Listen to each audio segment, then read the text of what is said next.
आनंद बड़ी और आपका आज जो वीडियो हम लेकर आए उसका टाइटल है how a 19-year-old brought back the impossible Vedic chanting system decoded hyper quest. तो चलिए देखते हैं वीडियो, लेकिन इससे पहले इस वीडियो चैनल का ओरिजिनल लिंक आपको हमारी वीडियो के डिस्क्रिप्शन मिल जाएगा। सब्सक्राइब के लाइक शेयर का फॉलो करें इनके चैनल को। इसके अलावा लोग चैनल के स्पैम लिंक भी हमारी वीडियो के डिस्क्रिप्शन मिल जाएगा। सब्सक्राइब के लाइक शेयर का फॉलो करें। चलिए देख लेते हैं ये वीडियो। पिछले दिनों काशी में वो घटा जिसकी बातें तो होती थी लेकिन जिसका प्रमाण हमारे पास नहीं था। महाराष्ट्र के 19 साल के देवव्रत महेश रेखे जी ने अपनी स्मृति मात्र से ही बिना शुक्ल यजुर्वेद को देखे हुए शुक्ल यजुर्वेद के 2000 मंत्रों का दंडक्रम पारायण करके दिखा दिया, वो भी मात्र 50 दिन में।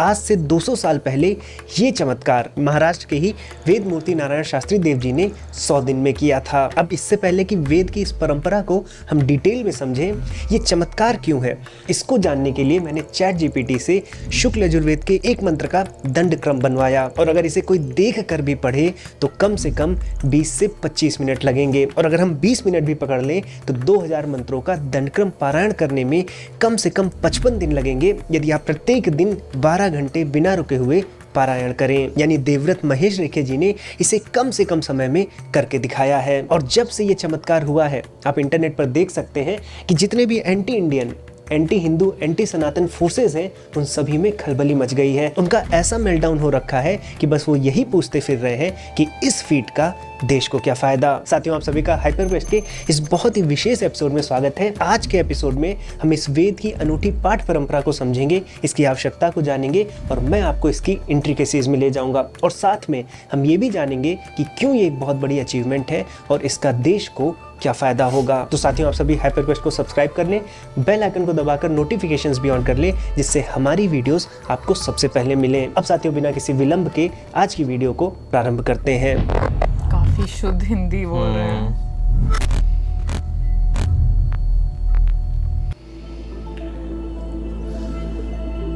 साथियों, हम सभी ने सुना है कि आवश्यकता ही आविष्कार की जननी होती है। तो यदि हमें ये समझना है कि वेदों की ये जो अनूठी पाठ परंपरा है ये कैसे जन्म ली होगी, तो हमें समझना पड़ेगा कि हमारी जो पूरी वैदिक विद्या है वो मौखिक थी। यानी गुरु शिष्य परंपरा पीढ़ी दर पीढ़ी बोल बोलकर इस वैदिक विद्या को आगे बढ़ाती थी। तो अब हम यदि किसी चीज को बोल बोलकर आगे बढ़ा रहे हैं तो समय के साथ उसमें अशुद्धता की चांसेस बढ़ जाती है, क्योंकि वेद कोई 25-30 लाइन की कविता नहीं है। वेद में हजारों मंत्र है। वेद में उपनिषद है, आरण्यक है, ब्राह्मण ग्रंथ है, संहिता है। तो जब आप हजारों मंत्रों को बोल बोलकर आगे बढ़ा रहे हैं तो ऐसा भी हो सकता है कि एक अक्षर छूट जाए या एक नया अक्षर आ जाए या जिस तरह से स्वरों का उच्चारण करना हो उस तरह से आप ना कर पाए। तो इस समस्या का निवारण करने के लिए वेदों में पाठ की व्यवस्था की गई। लेकिन यहाँ पर यह भी प्रश्न उठता है कि आज जब हम लिख सकते हैं तो हमें याद करने की क्या आवश्यकता है। तो साथियों, अगर हम वेदों को लिख सकते हैं तो ठीक है, हम जो अक्षरों के क्रम है उनको प्रिजर्व कर सकते हैं। यहाँ तक कि हम इंडेक्सिंग भी कर सकते हैं कि कितने सूक्त हैं, कितने मंत्र हैं, कितने पद हैं, कौन से देवता हैं, कौन से ऋषि हैं, ये सब हम इंडेक्सिंग कर सकते हैं। लेकिन यदि आप वेद मंत्रों को कभी देखे हों तो उनमें स्वर भी मिश्रित होते हैं। आप अगर कोई भी मंत्र देखें तो उस पर कुछ विशेष चिन्ह आप देखेंगे और वैदिक परंपरा में मुख्यतः 4 स्वर होते हैं: अनुदात, उदात, स्वरित और प्रचय। ये जो विशेष चिन्ह है ये स्वरों को डिनोट करते हैं, लेकिन इनको लिख लेने से या मार्क कर लेने से सही से कैसे उन स्वरों को बोलना है ये हम पढ़ के नहीं समझ सकते। इसीलिए हमें गुरु की आवश्यकता होती है और इसीलिए ही आज तक पाठ परंपरा चली आ रही है। तो वेद मंत्रों को कंप्लीटली किस प्रकार से प्रोटेक्ट किया जाए, किस प्रकार से प्रिजर्व किया जाए कि मनुष्य के अंत तक वेद मंत्र वाणी के रूप में बने रहें, वेद पाठ की एक विशेष व्यवस्था की गई। आइए इस वेद पाठ की परंपरा को जानते हैं। अब साथियों, वेद पाठ 2 प्रकार के होते हैं, एक प्रकृति पाठ, दूसरा विकृति पाठ। प्रकृति पाठ के अंदर भी पाठ 3 प्रकार के होते हैं: संहिता पाठ, पद पाठ, क्रम पाठ। और विकृति पाठ में जाएंगे तो विकृति पाठ के अंदर भी 8 प्रकार के पाठ होते हैं: जटा पाठ, माला पाठ, शिखा पाठ, रेखा पाठ, ध्वज पाठ, दंड पाठ, रथ पाठ और घन पाठ। तो साथियों, सबसे पहले प्रकृति पाठ को समझते हैं। प्रकृति पाठ का मतलब हो गया कि नेचुरली आप जैसे पढ़ेंगे, जैसे आप संहिता पाठ को लीजिए तो संहिता जैसी है, यानी मंत्र जैसा है, जिस क्रम में दिया है, जिस प्रकार की संधि हुई है, जिस प्रकार के स्वरों का प्रयोग है, यदि आप वैसे ही पढ़ते हैं तो उसे संहिता पाठ कहा जाता है। है। लेकिन जब आप पद पाठ करते हैं तो आप मंत्र को पदों में विभक्त कर लेते हैं, यानी जहां जहां संधि हो रखी है उन संधियों को तोड़कर जो भी पद है, पद मतलब शब्द आप ले सकते हैं, तो मंत्रों में जो जो शब्द हैं, जो जो पद हैं, उनको आप अलग अलग कर लेते हैं और उसके बाद आप उसका पाठ करते हैं, तो इसे पद पाठ कहा जाता है। ये उस मंत्र की विषय वस्तु क्या है, उसका अर्थ क्या है, इसको समझने में बहुत सहायक है। इसीलिए पद पाठ के आने के बाद संहिता पाठ का महत्व घटता जा रहा था। तो संहिता पाठ का भी महत्व बना रहे, पद पाठ का भी महत्व बना रहे, इसलिए एक तीसरे प्रकृति पाठ की व्यवस्था की गई, क्रम पाठ की। अब इसमें मंत्रों को पदों में तो विभक्त किया जाता है, लेकिन हर एक पद का उसके आगे आने वाले पद और उसके पीछे आने वाले पद के साथ जोड़ा बनाया जाता है, जिससे जहां जहां संधि हुई है उसका भी आपको ज्ञान हो सके और पदों का बिना संधि के भी आपको ज्ञान हो सके, यानी आप संहिता पाठ भी समझ पाए और पद पाठ भी समझ पाए। इसलिए जो क्रम पाठ होता है वो दोनों पाठों का सम्मिश्रण है और आपकी मेमोरी को और स्ट्रॉन्ग करता है। और जो विद्वान संपूर्ण वेद शाखा का पाठ क्रम पाठ में कर लेता है उसे क्रमविद की उपाधि दी जाती है। तो साथियों, ये था प्रकृति पाठ। अब आइए विकृति पाठ की तरफ बढ़ते हैं। अब साथियों विकृति पाठ की तरफ बढ़ते हैं। विकृति पाठ का मतलब है कि जो नेचुरल पार्ट है, यानी वेद मंत्रों में जो नेचुरल क्रम दिया गया है प्राकृतिक रूप से, उस क्रम को यदि हम एक विशिष्ट गणितीय प्रणाली से चेंज कर दें, इस प्रकार चेंज करें कि वो प्रिजर्व तो रहे लेकिन साथ में हमारी मेमोरी में भी बने रहे, तो इसे विकृति पाठ कहा जाता है। इसमें पहला है जटा पाठ। अब अगर आप जटा पाठ को देखें तो ये जो हमने क्रम पाठ पढ़ा था उस क्रम पाठ का ये विशिष्ट रूप है। थोड़ा सा ये और कॉम्प्लेक्स है। क्रम पाठ में हमने दो दो पदों के जोड़े बनाए थे, तो जटा पाठ में भी दो दो पदों के जोड़े बनाए जाते हैं, लेकिन हर एक पद के लिए एक बार सीधा पढ़ा जाता है, एक बार उल्टा पढ़ा जाता है और फिर सीधा पढ़ा जाता है और ऐसे ही आगे बढ़ा जाता है। और चूंकि ये एक स्त्री की अगर आप चोटी को देखें तो उसमें एक बार सीधा जाना होता है, एक बार उल्टा आना होता है और फिर सीधा जाना होता है, इसीलिए इसको जटा पाठ कहा जाता है। अब माला पाठ को देखते हैं। माला पाठ में क्या होता है, जैसे माला होती है कि फूलों को हम एक माला में एक विशेष रूप में पिरोते हैं, उसी प्रकार से यहाँ पदों को भी एक विशेष रूप में व्यवस्थित किया जाता है। ये भी अगर आप जटा पाठ देखें या क्रम पाठ देखें तो उसका ही एक विशेष रूप है। तो जैसे आपका जटा पाठ था, अगर जटा पाठ में हर दो पद के बाद एक कॉन्शियस पॉज लिया जाए तो वो माला पाठ बन जाता है। माला पाठ भी दो प्रकार का होता है, पुष्प माला और क्रम माला। अब साथियों हम शिखा पाठ को समझते हैं। शिखा पाठ भी जटा पाठ का एक विशेष रूप है। तो जो जटा पाठ का सीक्वेंस होता है, एक पॉज के पहले अगर हम उस सीक्वेंस में अगला पद भी ऐड कर दें तो हमारा शिखा पाठ बन जाता है। अब साथियों चौथा है रेखा पाठ। रेखा पाठ में क्या करते हैं कि पदों को विभक्त करने के बाद 2 के, 3 के, 4 के और 5 के ग्रुप्स बनाए जाते हैं। हर एक ग्रुप में आपको सीधा भी जाना होता है, उल्टा भी आना होता है, और ये जो अलग अलग ग्रुप्स हैं इनमें सीधा जाना, उल्टा आना, इसके बीच में आप दो दो के जोड़े भी बनाकर रखते हैं, तो इसे रेखा पाठ कहा जाता है। फिर साथियों आता है ध्वज पाठ। ध्वज पाठ भी बहुत इंटरेस्टिंग पाठ है।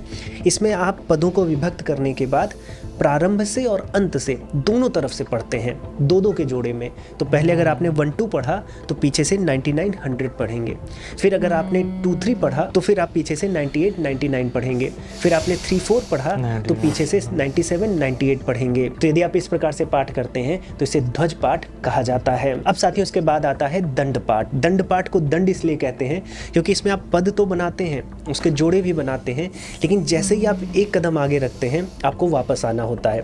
फिर जब आप नया पद लेंगे फिर आपको वापस आना होगा, फिर से शुरू करना होगा, और फिर जब आप नया पद लेंगे तो फिर वापस आना होगा, और ये प्रक्रिया तब तक चलेगी जब तक आपका पूरा मंत्र समाप्त ना हो जाए। अब साथियों आता है रथ पाठ। अगर आप मंत्र को क्वार्टर्स में विभक्त कर लें और फिर उनके पदों को एक साथ पढ़ें, यानी एक क्वार्टर से आपने एक जोड़ा लिया, दूसरे क्वार्टर से आपने दूसरा जोड़ा लिया, उनको साथ में रखने के बाद उसको आप उल्टा भी पढ़ें, और फिर जब आप आगे बढ़ें तो फिर आपने एक क्वार्टर से 2 जोड़े लिए, दूसरे क्वार्टर से 2 जोड़े लिए और फिर उनको उल्टा भी पढ़ा। तो इस प्रकार से जब आप 2 क्वार्टर्स के पदों को सीधा और उल्टा पढ़ते हैं तो रथ पाठ बनता है। और इसके बाद अंतिम है घन पाठ। घन पाठ में जिस प्रकार से वर्णन किया गया है उसके अनुसार ऐसी व्यवस्था है कि यदि आप अंत से प्रारंभ करें और प्रारंभ तक आएं और फिर प्रारंभ से अंत तक जाएं, इस प्रकार से अगर आप मंत्र का पाठ करते हैं तो उसे घन पाठ कहा जाता है। लेकिन आज अगर आप प्रचलन में देखेंगे तो प्रचलन में ये व्यवस्था कुछ ऋषियों द्वारा और मॉडिफाई की गई है। आज प्रचलन में जो घन पाठ होता है उसमें हम शिखा पाठ ही करते हैं, लेकिन जो अंतिम 3 पद होते हैं हर सीक्वेंस में उनको हम रिवर्स में और सीधा ऐसा करके भी जोड़ देते हैं, यानी क्रम पाठ भी कर देते हैं, तो ये हमारा घन पाठ हो जाता है। तो इस प्रकार 8 प्रकार के विकृति पाठ हैं।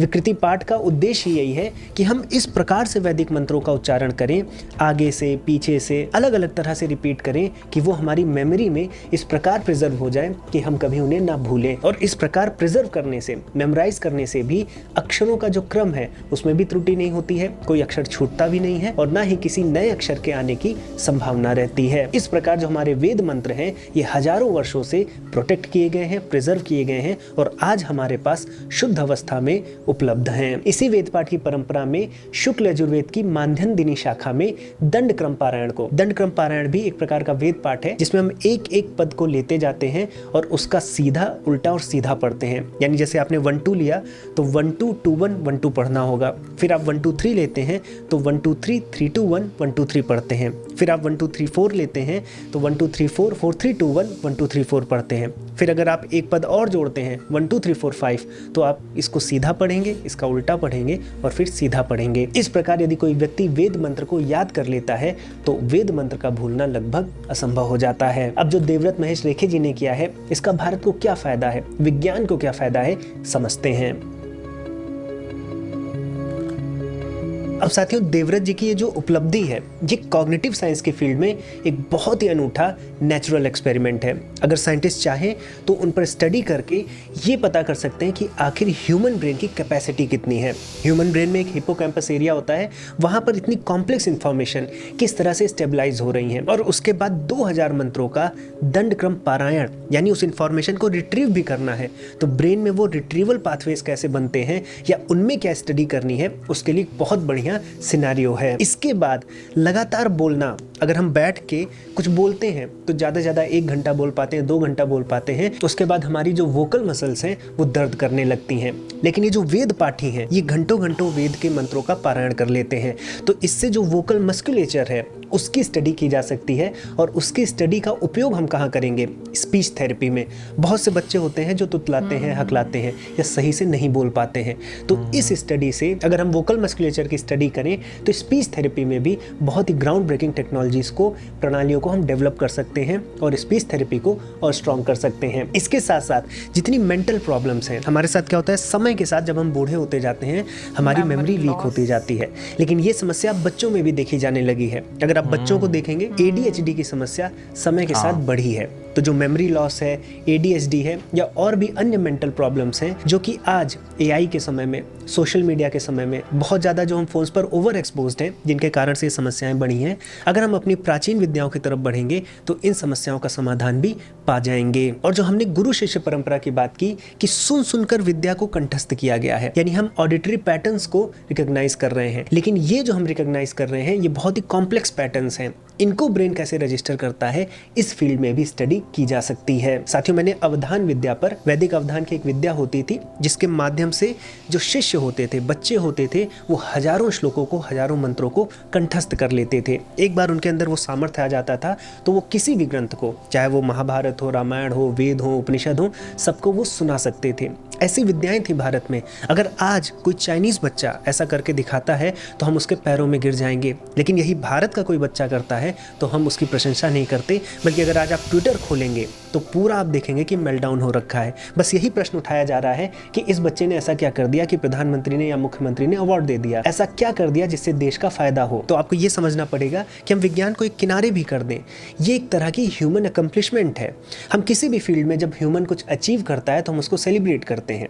विराट कोहली के शतक मार देने से भारत को कोई ऐसा फायदा नहीं है, साइंटिफिक फायदा, कि इसरो की कोई सैटेलाइट लॉन्च हो गई, लेकिन फिर भी हम सेलिब्रेट करते हैं क्योंकि जो विराट कोहली करते हैं वो बहुत कम मनुष्य कर पाएंगे। इसीलिए उन सभी चीज़ों को जो बहुत कम मनुष्य कर सकते हैं हम स्टडी करते हैं। क्रिस्टियानो रोनाल्डो को हम स्टडी करते हैं। इनफैक्ट साइंटिस्ट बैठते हैं और उनकी बॉडी फिजिक्स को, बॉडी मोशन की स्टडी होती है कि आखिर ह्यूमन की कैपेसिटी कैसी है। तो ये भी एक हमारे पास अच्छा सिनारियो है और यहाँ पर तो हमें ब्रेन पर स्टडी करने को मिलेगी कि एक बच्चे ने इतनी कॉम्प्लेक्स इन्फॉर्मेशन को कैसे अपने ब्रेन में स्टेबलाइज किया। अगर हम इन चीज़ों को सीरियस नहीं लेंगे तो हमारे ही भारत में एक समय ऐसा था कि हजारों से भी ज़्यादा वेद पाठ की शाखाएं थीं। आज भारत में ले दे के 3-4 शाखाएं बची हैं जो भी एकदम एक्सटिंक्शन की कगार पर हैं। और अगर मैं अवधानियों की बात करूं तो 100 भी अवधानी नहीं बचे हैं। ये एक बहुत ही इंपॉर्टेंट विद्या है जिसे हमें और सरकार को प्रिजर्व कराना चाहिए, सपोर्ट करना चाहिए। और मैं यहाँ पर भारत के प्रधानमंत्री और उत्तर प्रदेश के मुख्यमंत्री का आभार व्यक्त करता हूँ कि उन्होंने तुरंत इस चीज़ को संज्ञान में लेते हुए देवव्रत जी को पुरस्कृत किया। और मैं आशा करता हूँ कि भविष्य में जो फ्यूचर लैब्स होंगी, लेबोरेटरीज होंगी, वैज्ञानिक प्रयोगशालाएं होंगी, वो इन्हीं प्राचीन साधकों पर रिसर्च करके ह्यूमन कैपेसिटी को समझने का प्रयास करेंगी। साथियों, मैं आशा करता हूँ कि इस वीडियो के माध्यम से आपको इस विषय के बारे में बहुत कुछ डीप पता चला होगा। अगर आपको वीडियो पसंद आई है तो अपने दोस्तों में, अपने परिवार में साझा करें, वीडियो को लाइक करें और चैनल को सब्सक्राइब करें। साथियों, इसी के साथ मैं इस वीडियो को, इस टॉपिक को यहीं पर दूंगा विराम। अब मैं मिलूंगा एक नए वीडियो में नए टॉपिक के साथ। तब तक के लिए जय श्री राम। बहुत इन्फॉर्मेटिव वीडियो थी। हालांकि स्टार्टिंग में मुझे काफ़ी डिफ़िकल्ट लग रहा था समझना, जो जिस तरीके से उन्होंने सारी चीज़ों को ब्रेक डाउन करके बताया भी। और मुझे लगता है कि ये वाकई में समझना, सीखना हर किसी के ब्रेन की कैपेसिटी नहीं है, बहुत ज़्यादा आपको मेहनत करनी पड़ती है, लेकिन जो उसके लाभ हैं वो बहुत अच्छे हैं। और ये प्रॉब्लम है कि आजकल हमें सोसाइटी में स्पेशली मेमोरी से रिलेटेड बहुत सारे इश्यूज देखने को मिल रहे हैं। स्पीच से रिलेटेड बच्चों में बहुत ज़्यादा प्रॉब्लम्स नज़र आ रही हैं। उसका रीज़न कहीं ना कहीं पर टेक्नोलॉजी का मतलब बहुत ज़्यादा इस्तेमाल करना और उस पर डिपेंड करना है। ये भी सच है कि भाई आज के टाइम पे ना हम जितना जो है टेक्नोलॉजी के एडिक्ट हो चुके हुए हैं, जितना हमारा स्क्रीन टाइम जो है वो बढ़ चुका हुआ है, बहुत सारे कॉम्प्लिकेशंस जो है ना वो ह्यूमन बॉडी में जो है वो जन्म जो है वो ले रहे हैं। और फ़ौरन नहीं पता चलता, टाइम के साथ साथ जैसे जैसे जो है वो चीज़ें आगे बढ़ती हैं तो आपको जो है वो चीज़ नज़र आती है। हालांकि पहले तो ये सिर्फ बड़ों में होता था, चिड़चिड़ापन जब वो एक सर्टेन एज में आते थे तब आपको नज़र आती थी, लेकिन अब बच्चों में जो है वो कॉम्प्लिकेशंस आपको बहुत ज़्यादा जो है वो नज़र आना शुरू है। ख़ासतौर पर अगर आजकल की जनरेशन जो है, जो छोटे बच्चे हैं भी, अगर आप उन्हें देखें, मोबाइल आप उन्हें दें तो वो बिल्कुल, और उनसे छीन भी लें, वो एक बिल्कुल ही अलग जोन में जो है वो चले जाते हैं। अब ऑन दी अदर साइड जब आप इस तरह नॉलेज की बात करते हैं ना, तो मेरा ख्याल है कि भाई आजकल के टाइम पे जो है ना मेमोराइज़ करना बहुत मुश्किल जो है वो हो गया हुआ है।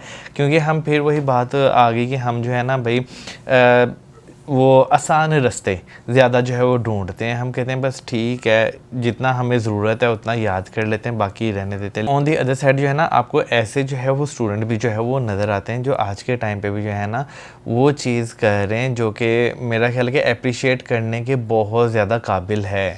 अब मुझे लगता है कि ये टोटली इंसान पर निर्भर करता है, क्योंकि अगर हम लोग टेक्नोलॉजी की बात करें तो उसका भी इस्तेमाल हम लोगों ने खुद ही गलत करना शुरू किया है। क्योंकि अगर मैं अपने बचपन की बात करूं तो जब लैंडलाइन नंबर, मुझे अभी तक याद है जो हमारा पहला लैंडलाइन नंबर था, और उस टाइम पर ऐसा ही होता था, लोग क्या करते थे डायरी में लिखते थे। और अगर आज के टाइम की बात करें, जर्नलिंग जब हम करते हैं या हमें जर्नलिंग के लिए कन्विंस किया जाता है, तो बेसिकली वो यही चीज़ें होती हैं कि आपने क्या क्या इंपॉर्टेंट चीज़ें करनी है। और पहले लोग ये बहुत ज़्यादा किया करते थे, एक प्रॉपर डायरी होती थी जहाँ पर लोग लिखा करते थे कि उनके क्या क्या टास्क हैं, क्या क्या काम करने हैं, या उनके इवन के जो घर के बजट हैं उसको कैसे ब्रेक डाउन करना है। सो मुझे ऐसा लगता है कि आदतें विद टाइम हम लोगों ने खुद चूज करके अपनी खराब की हैं। अदरवाइज टेक्नोलॉजी जो है वो गलत नहीं है, हम लोग खुद गलत हैं कि जिस तरीके से हमने उसका उपयोग किया है। बाकी जो तरीके उन्होंने एक एंशियंट नॉलेज का जिस तरीके से इस्तेमाल करना और उसका यूज़ किया जा सकता है मॉडर्न टाइम में, वो बताया, वो मुझे बहुत अच्छा लगा। और ये कुछ ऐसा था जो मेरे लिए बिल्कुल एक नया था, क्योंकि इसको जो आज का टाइम है और जो प्रॉब्लम्स है आज की, उसके साथ रिलेट करके जो है वो बताया गया। और बाकी लोग जो है ना, आप लोगों को सेटिस्फाई जो है वो नहीं कर सकते। आप कुछ अच्छा भी करने जाएंगे तो लोग फिर भी आपका जान नहीं छोड़ेंगे। अगर आप कुछ बुरा भी करना चाहेंगे, लोग फिर भी आपका जो है ना जान नहीं छोड़ेंगे। तो मेरा ख्याल है वही करना चाहिए जो आपको जो है वो अच्छा लगता है, लोगों को जो है ना वो रहने देना चाहिए जहाँ पर वो हैं। बिल्कुल। सो आप ये कहने के बारे में कमेंट सेक्शन में जरूर बताइए। मिलेंगे नेक्स्ट वीडियो में। सब्सक्राइब करना। Good bye.